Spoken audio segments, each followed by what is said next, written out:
ayay Soomaaliya xorriyad u qaadatay nafteedu waxay ii sheegaysaa waqtiga la joogo inaan ahay nin guulaysta laakiin haddaan saaro waxay dhahaysaa guuldaraysta bismillaahi raxmaani raxiim assalaamu calaykum waraxmatullaahi wabarakaatuhu kulan wacan daawadayaal waxaad ku soo dhowaataan barnaamijka aqoon iyo abaalmarin ee shirkadda Go Turkan Study toddobaadkiiba mar ay idinku tala gashay in lagu dhiirigeliyo dhalinyarada Soomaaliyeed ee goobaha dalxiiska hadba ay joogaan maanta barnaamijku wuxuu si toos ah idinkaga imaanayaa xeebta weyn ee Lido dhalinyaro fara badan ayaa goobjoog u ah oo barnaamijka inay ka qayb galaan diyaar u ah bal markan dhalinyarada barnaamijka ka qayb galaysa ayaan fursad u siin doonaa barnaamijkan iyo sida ay u arkaan iyo sidoo kale su'aalaha aan ku weydiin doono aan gudagalno dhegeystaha ugu horeeya ama ka qaybgalaha ugu horeeya ee barnaamijka daawanaya hadda jooga ayaan jecelahay inaan ku soo dhaweeyo barnaamijka ayaan gudagalaynaa ka qaybgalaha ugu horeeya ayaa garabkayga taagan magacaaga ku bilow magacayga waa Ciise Abuukar Maxamed ciise waxaad ku soo dhawaataa barnaamijka aqoon iyo abaalmarin ee shirkadda Go Turkan Study waa ku dhawaay saaxiib ciise halkan u jeeso waa u jeedaa waayahay barnaamijkan sidee u aragtaa inaad ka qayb gasho wallahi waa ku faraxsanahay in badan idaacada iyo meel waa ka dhageystay Facebook ee waa ka arkay laakiin macnaha wili ma ka qayb galeen maanta waa ku faraxsanahay ka qayb gal waayahay su'aalo ayaan ku weydiin doonaa su'aalahaas lagu weydiinayo waxay noqon doonaan su'aalo maadi iyo diini intaba isugu jira ayo waa ku dhawaay nasiibkaaga ayaad ku tijaabin doontaa barnaamijka waa sax waayahay su'aasha ugu horreysa ee kugu soo aaday waxaa lagu weydiin doonaa laba su'aal haddii mid ka mid ah labada su'aal ee lagu weydiinayo mid haddii aad ka jawaabtid waxaa tahay guulayste ayo su'aasha ugu horreysa sheeg imise jeer ayuu nebiga naxariis iyo nabadgelyo korkii Allah yeele u cimraystay 8 mar ku celi mar kale 8 mar 8 mar ma hubtaa mar kale fursad aan ku siinayaa waa 8 mar hore ma u maqashay may waayahay su'aasha ugu horreysa aan ku weydiiyey kama jawaabin su'aasha labaad weli fursad haysataa su'aasha labaad haddii aad ka jawaabto waxaa heli doontaa mar kale abaalmarin qiimo badan su'aasha labaad ee lagu weydiinayo oo barnaamijka maanta aad nagala qayb galaysa ayaa ah imise sano ayuu noolaan karaa xayawaanka geela horta sharaxaad yar aan ku siiyo geela sharaxaad aan ku siiyo bini aadamku waxaa la tilmaamaa in 63 sano ummadda nabi maxamed ay ku geeriyoonayaan cumrigooda inta ugu badan soo maahan micnaha ay u badan yihiin geela celceliska la sameeyey da'da ugu badan ee uu noolaan karaa laga rabaa intuu ilaahay gaarsiiyo noolaha laakiin da la cayimayo micnaha oo la qiyaasaa jirta Soomaan waa jirta ilaa iyo 30 ilaa 40 meelaas maya ilaa waa la diidan yahay jawaab aan hubtay inaad bixisa aragnaa horta meeshii ilaahay gaarsiiyana ma og laakiin micnaha tirada ugu badan ee ku geeriyoodaan waaya aniga geeriyooday marka la soo qalay arkaniyo ay cumriga ugu badan uu noolaan karana ma aqaan wallahi waxay kugu adag tahay xoolo ma soo dhaqan miya may waa soo dhaqan laakiin maana geela ma dhaqan haddii aad xoolo soo dhaqatay inaad tan ka jawaabtaa la rabay waa ma maqlay xitaa wiligeeniyo kugu adag tahay waxaan ku rajaynaynaa isku day kale fursad kale inaad heshaa laga yaabaa oo aad nagala qayb gasho insha Allah bismillaahi raxmaani raxiim assalaamu calaykum waraxmatullaahi wabarakaatuhu kulan wacan daawadayaal waxaad ku soo dhowaataan barnaamijka aqoon iyo abaalmarin ee shirkadda Go Turkan Study toddobaadkiiba mar ay idinku tala gashay in lagu dhiirigeliyo dhalinyarada Soomaaliyeed ee goobaha dalxiiska hadba ay joogaan maanta barnaamijku wuxuu si toos ah idinkaga imaanayaa xeebta weyn ee Lido dhalinyaro fara badan ayaa goobjoog u ah oo barnaamijka inay ka qayb galaan diyaar u ah bal markan dhalinyarada barnaamijka ka qayb galaysa ayaan fursad u siin doonaa barnaamijkan iyo sida ay u arkaan iyo sidoo kale su'aalaha aan ku weydiin doono aqoon iyo abaalmarin waa barnaamij loogu talagalay hadday daawadayaasha nagala qayb galaan inay ku helaan hadiyado qiimo badan waa haddii ay ka jawaabaan su'aalaha aan si toos ah u weydiinno aan gudagalnaha ugu horeeya ee barnaamijka daawanaya hadda jooga ayaan jecelahay inaan ku soo dhaweeyo barnaamijka ayaan gudagalaynaa ka qaybgalaha ugu horeeya ayaa garabkayga taagan magacaaga ku bilow magacayga waa Ciise Abuukar Maxamed ciise waxaad ku soo dhawaataa barnaamijka aqoon iyo abaalmarin ee shirkadda Go Turkan Study waa ku dhawaay saaxiib ciise halkan u jeeso waa u jeedaa waayahay barnaamijkan sidee u aragtaa inaad ka qayb gasho wallahi waa ku faraxsanahay in badan idaacada iyo meel waa ka dhageystay Facebook ee waa ka arkay laakiin macnaha wili ma ka qayb galeen maanta waa ku faraxsanahay ka qayb gal waayahay su'aalo ayaan ku weydiin doonaa su'aalahaas lagu weydiinayo waxay noqon doonaan su'aalo maadi iyo diini intaba isugu jira ayo waan ku dhawaay nasiibkaaga ayaad ku tijaabin doontaa barnaamijka waa sax waayahay su'aasha ugu horreysa ee kugu soo aaday waxaa lagu weydiin doonaa laba su'aal haddii mid ka mid ah labada su'aal ee lagu weydiinayo mid haddii aad ka jawaabtid waxaa tahay guulayste haya su-aasha ugu horraysa sheeg imise jeer ayuu nebiga naxariisii nabadgelyo korkii allah yeele u cimraystay 8 mar ku celi mar kale 8 mar 8 mar ma hubtaa haa mar kale fursadaan ku siinayaa wahwa 8 mar haa hore maa u maqashay may waayahay su-aasha ugu horraysa aan ku weydiiyey kama jawaabin su-aasha labaad weli fursada haysataa su-aasha labaad haddii aad ka jawaabto waxaa heli doontaa mar kale abaalmarin qiimo badan su-aasha labaad ee lagu weydiinayo oo barnaamijka maanta aad nagala qayb galaysa ayaa ah imise sano ayuu noolaan karaa xayawaanka geela horta sharaxaad yar aan ku siiyo geela sharaxaad aan ku siiyo Hay. bani aadamku waxaa la tilmaamaa in 63 sano ummadda nabi maxamed ay ku geeriyoonayaan cumrigooda inta ugu badan soo maahan micnaha ay u badan yihiin haya geela celceliskii la sameeyey da'da ugu badan ee uu noolaan karaa laga rabaa intuu ilaahay gaarsiiyo noolaha laakiin da' la cayimaya micnaha oo la qiyaasaa jirta soo maahan waa jirta ilaa iyo soddon ilaa 40 meelahaas maya ilaa waa la diidan yahay jawaab aad hubta inaad bixisa rabnaa horta meeshii ilaahay gaarsiiyaan ma og laakiin maanta micnaha tirada ugu badan ee ku geeriyoodaan waaya aniga geeriyo ma arka soo qalay arkaniyo ay cumriga ugu badan uu noolaan karana ma aqaan wallahi daawo waxay kugu adag tahay Ay, xoolo ma soo dhaqan miya may waa soo dhaq laakiin maana geeri ma haddii dhaqan aad xoolo soo dhaqatay inaad tan ka jawaabtaa la rabay maana waa ma maqlay xitaa wiligeeniyo kugu adag tahay ah waay waxaan ku rajaynaynaa isku day kale fursad kale inaad heshaa laga yaabaa oo aad nagala qayb gasho insha Allah akbar aad u mahadsan waayahay mar kale gabar barnaamijka ka qayb qaadanaysa ayaa garabkayga taagan magacaaga ku bilow magacayga xamdi cabdullaahi axmed xamdi ku soo dhawow barnaamijka aqoon iyo abaalmarin ee shirkadda Go Turkan Study ay ugu tala gashay in dhalinyaradeeda ay ku dhiirigeliso ama dhalinyarada Soomaaliyeed waan dhawahay waa ku dhawahay sidee u aragtaa barnaamijka ugu horreyn wax wanaagsan waayahay waxaan galaynaa su-aashii barnaamijka lagu weydiin lahaa qaabka ayaana kuu sheegayaa waxaan ku weydiin doonaa laba su'aal su-aasha koowaad haddii aad ka jawaabtid waad guulaysatay haddii aad dhahdana waan badsanayaa su-aasha labaadaan ku darsanaa su-aasha labaad marka aad ka jawaabto waxay noqon doontaa in hadiyaddu ay kuu kororto haddii aadan ka jawaabinna midda koowaad aad heshay inay kaa gubato go'aanka adigaa iska leh su-aashana dhigaha u fur maadaama gabadha ugu horreysa barnaamijka aad ka qayb gashay ee ka qayb galaysaan tahay waxaan kaa doonaya inaad sheegtid sheeg sanadkii Soomaaliya lagu qabtay shirka midowga dhaqanka sanadka oo kaliya laga doonayaa Soomaaliya sanadkii lagu qabtay shirka midowga dhaqanka ma garanayo isku day kartaa may abtid way adag tahay waayahay su-aashii koowaad ee la weydiiyey gabadhan barnaamijka inay ka qayb qaadata jeclayd uma saamixin waqtiga su-aal labaad ayaan ku weydiinayaa fursad ay haysataa fursadda waxaa laga yaabaa tan koowaad lagu weydiiyey tan kale inay aad kaga fududahay su-aasha labaad dhigaa u fur micnaheeda ma ahan kama tarjumaysa in su-aasha koowaad ay kugu adkaato tan labaadna inay kugu adkaato su-aasha labaad Soomaaliya farta Soomaaliga xilli ayaa la qoray xurriyaddan xilli ayaan qaadanay haddaba kaliya waxaa lagaa doonayaa goorma ayay Soomaaliya xurriyaddu qaadatay 1996 weli fursada haysataa ku celi waayahay 1996 ayay ku jawaabtay gabadhaasi kama jawaabin wiilkan mar kale wuxuu ka qayb qaadan doonaa barnaamijka aqoon iyo abaalmarin ee shirkadda Go Turkan Study ugu tala gashay dhalinyarada goobaha dalxiiska jooga hadiyado qiimo badan ayayna ku heli doonaan hadiyadaha ay heli karaan waxaa qayb ka ah adeegyada shirkaddu ay bixiso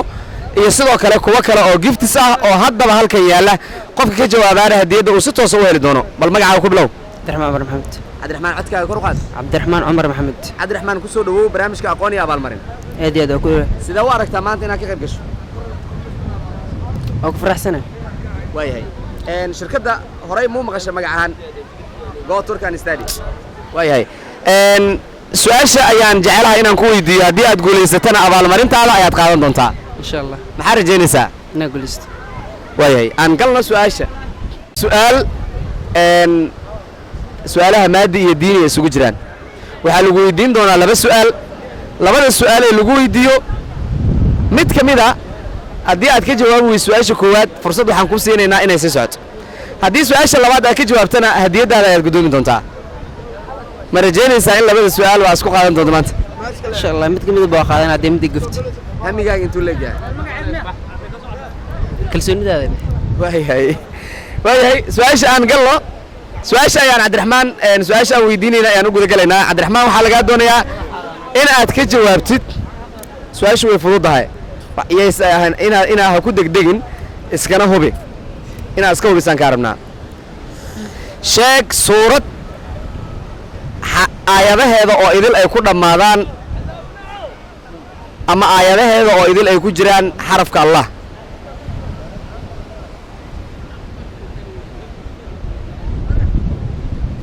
suurad aayadaheeda oo idil ay ku wada jiraan xarafka ama magaca allah samacal ku celi qad samacal qad samica allah waayahay wax badanaa fikirta laakiin ha saawar kugu sheeg marka kalsoonidaada kaashanaysay kalsoonidii oo socoto ma lagu dhihi karaa maanta aywan waayahay cabdiraxmaan waa guulaystaha ugu horreeya hambal yaan leenahay aan saxabka siino guulaystaha cabdiraxmaan waa guulaystaha koowaad cabdiraxmaan bal ka bixi bokiska shirkadda ay kugu tala gashay ee hadiyadda lagugu siiyey adigoo kaamirada u jeedinaya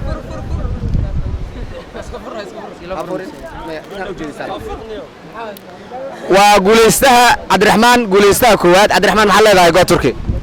amasdiin aad oo mahadsantahay waan ugu mahad celinaynaa sida quruxda badan deganaanta leh weliba iyo kalsoonida ay ku dheehan tahay oo nagala qayb qaatay waa guulaysatay hambalyaa ku leenahay qofka xiga ayaan rajaynaynaa ee barnaamijka qayb galaya wiil dhallinyaro ah ayaa garabkayga taagan oo barnaamijka inuu ka qayb qala diyaar u ah magacaaga ku bilow أولاً السلام عليكم ورحمة الله وبركاته مقعي دكتور أحمد فارح ورسمي magacaaga ku bilow korna wada مقعي أحمد فارح ورسمي axmed ku soo dhawow barnaamijka aqoon iyo abaalmarin وأدوهي shirkadda go turkan stadi وأدوهي waayahay maanta barnaamijka si toosa wuxuu daawadayaasheena idinkaga imaanayaa xeebta weyn ee liido dhalin ayaa u soo dalxiis taga u soo nasiino taga ayagaan jeclaysanay inaan waqti la qaadanno si barnaamijka hadba maalinba meel uu idinkaga imaado su'aalo ayaan ku weydiin doonaa waxaan ku weydiin doonaa laba su'aal mid ka mid haddii aad ka jawaabtay waxaa tahay guulaystay أوكي أدوهي ويدي ديارة وين ويدي su-aasha lagu weydiinayo haddii aad su-aasha koowaad ka jawaabi weysid kama dhigna in barnaamijka aad ka harayso أوكي haddii aad ka jawaabi weysid su-aasha koowaad su-aasha labaadna aad ka jawaabtid weli guulaysta ayaa tahay أوكي laakiin way ka wanaagsan tahay in labada su'aal ee lagu weydiiye aad ka jawaabtid hadiyado aad u qiimo badan ayaad ku heli doontaa أوكي أي waayahay su-aasha waana jecsanaysaa waayahay su-aashaan guda gelaynaa su-aasha waa su-aalo diiniya iyo su-aalo maadiya isugu jiraan waan rajaynaynaa in guud ahaanba su-aalaha lagu weydiinaya aad wax ka aqoonsan doontid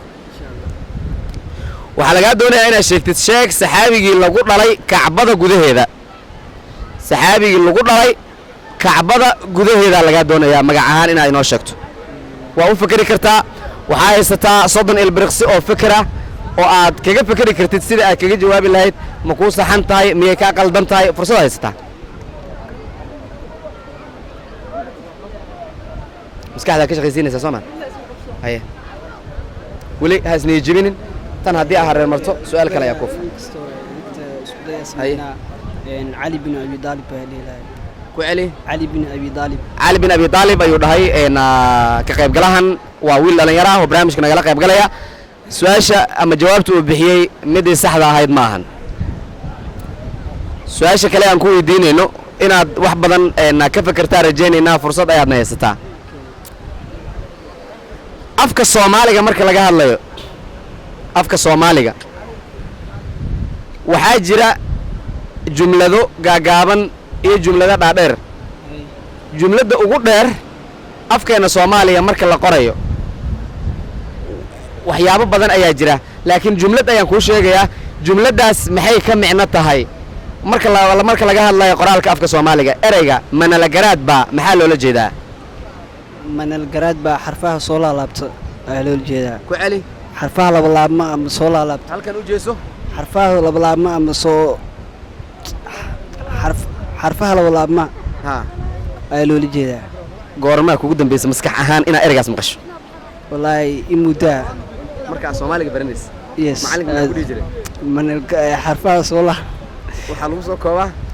من الجراد بقى manalagaraad baa guulaysta waaye wuu guulaystay hambalyo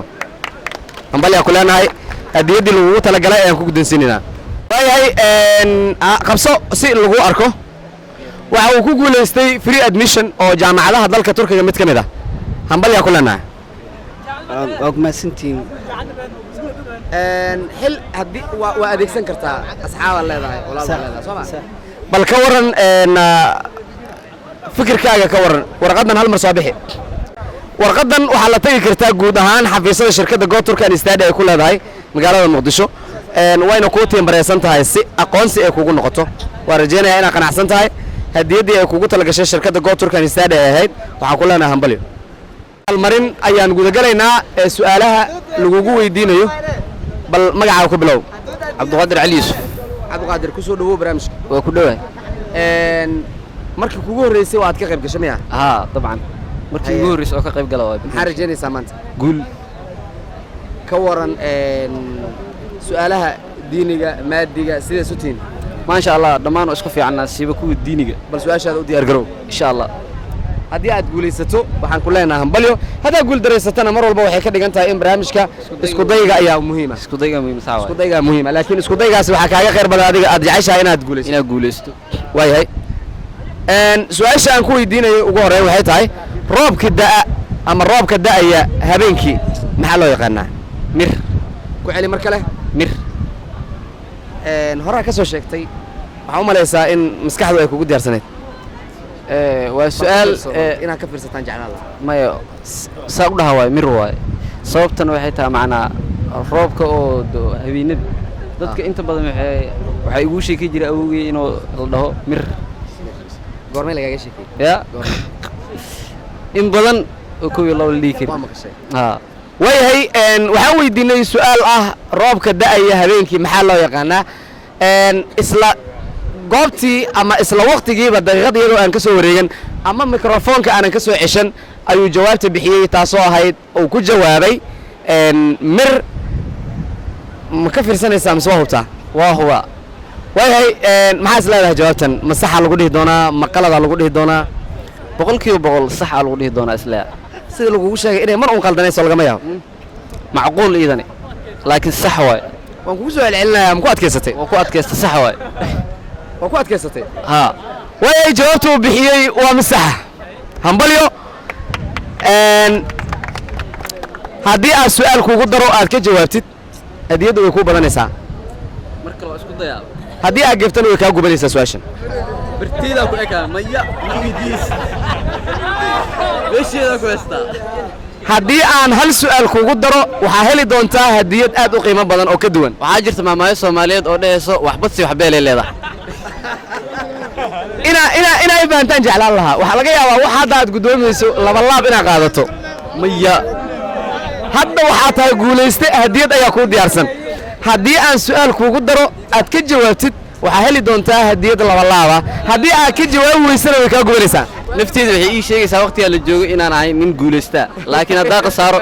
waxay dhehaysaa guuldarraystaa taa laakiin waaya hambalya sacabkaasina hambalya leenahay hal mar balqabo adigoo haysta waxa uu ku guulaystay luqadda turkiga si firiya inaad ku barato weliba adigoo cidna aysan wax qarasha ku weydiin doonin bal ka waran ma haminaysa inaad barato luqadda turkiga haa waxaana ku bari doonaan macallimiin ajaaniba waxaa ku baran doontaa waqti kooban oo aad u gaaban weliba sida ugu dhaqsiyaha badan ayaadna qayb kaga noqon doontaa ardayda loo diiwaangelinayo barashada luqaddan hambalyaan ku leenahay maanta hadiyad yar ama gifti aad qaadato waxaan filayaa in ay intaasoo sano aad waxaad baranayso ama aad ku meel mari doonto ay ka wanaagsan tahay soo maan insha allah haa waayahay free language ayaad ku guulaysatay waxaan ku leenahay hambalyo waayahay waa mid kale oo ka mid ah dhalinta barnaamijka nagala qayb galaysa maanta magacaaga ku bilow سعيد محمد siciid ku soo dhawow barnaamijka aqoon iyo abaalmarin shirkadda Go Turkan Study waa ku dhow waayahay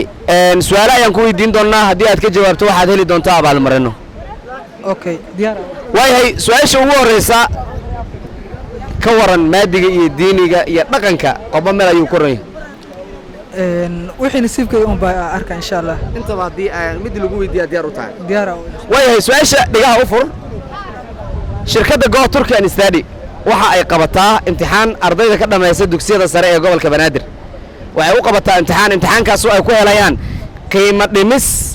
boqolkiiba 50 oo ay ku soo waxbaranayaan jaamacadaha dalka Turkiga waliba kuliyadaha ugu qiimaha badan ee jaamacadaha ugu tayada wanaagsan uguna qiimaha jaban ayay shirkadu ka shaqeysaa sida ardayda Soomaaliyeed ay u heli lahaayeen haddaba adeegyadeen haddii aan la socoto waxaan kaa doonaynaa sheeg magaca imtixaankaas imtixaanka lagu galaa magaca imtixaankaas ardayda dugsiyada sare dhameeyay ay galaan imtixaanka magaciisa oo kaliya sheeg oo guuleyso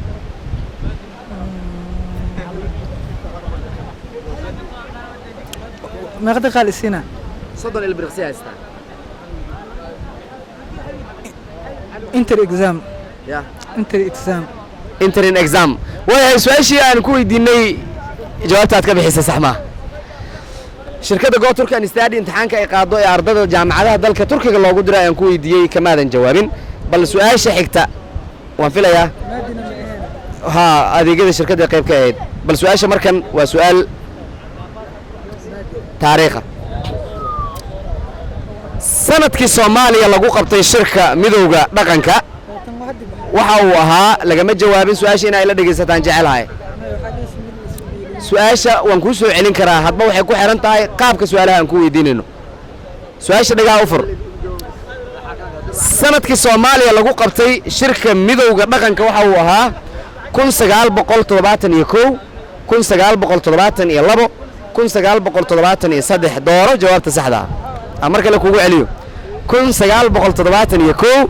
1972 1973 bal u fiirso jawaab degana bixi kulley tama li soo bar laayay ku nasiibsana 1972 way fursada haysataa ku celi jawaab waa fursada kaliya ee tan kugu dambaysa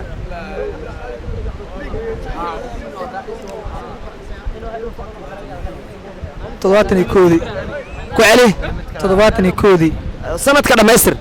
1971 maadaama aad rafasho badan isku day badan iyo barnaamijka inaad ka qayb gasho waqti aad sugaysa dhalinyaro badan ay ka horeeyeen waan kugu qiimeynay oo sida deganaanta ay ka muuqanaysa ayaana kugu sharfeynaa sida barnaamijka aad u daneynaysa waqti badan aad ku jirto waliba dhalinyaro badan ay ka horeeyeen hambalya kuleena waa guuleysatay waa ku maasantiin waxaad ku guuleysatay hadiyad ay kugu tala gashay shirkadda Go Turkey iyo sidoo kale iskuulka Bright Grammar ka waran sidee isu tihiin barashada luqadda Ingiriiska taas mar hore soo bartay haddana fursad waxaad heshay mid ka mid ah adeegyada shirkadda boqosada shirkadda ama agabka shirkadda inaad qaadato 2 bilood oo luqadda Ingiriiska macallimiin ajaaniba haddii aad taqaan xitaa ay ku dhameystiri doonaan wax walbana ay kala qayb qaadan doonaan hambalya kulanahay waa ku maasantiin in badan yaa gabayno halkan ka tirinayo shirkadda ugu tala galay maanso haye maansamiya haye barnaamijka aan ugu tala galnay daawadayaal intaas ku soo gabagabeynayna toddobaad walba maanta kale ayuu barnaamijka bixi doonaa dhalinyaradana ay nagala qayb qaadan karaan annagoo marba ka soo tabinayna goob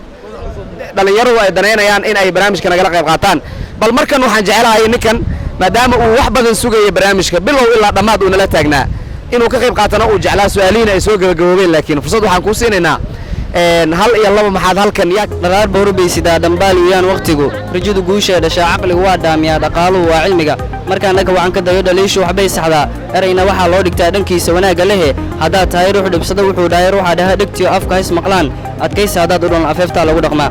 dhammaysa admiguma aadhawan arag baynu nahay caqlaa laysdheeriyey qalqigu dhaayaha ka siman waxay laba wada dhugtaan ayuu mid badhan u arkaa run baa qowl lagu dhidbaa been baa weligeed lib dhalin nafsigu waa soo dhaxaa dhegxumo waa laga durgaa sharaftu waa dhowrsashada iimaankaa laga dhergaa dheriga kale quuto ruux waxaa ka dhadhama macaan dhiiloogu wadaagta toban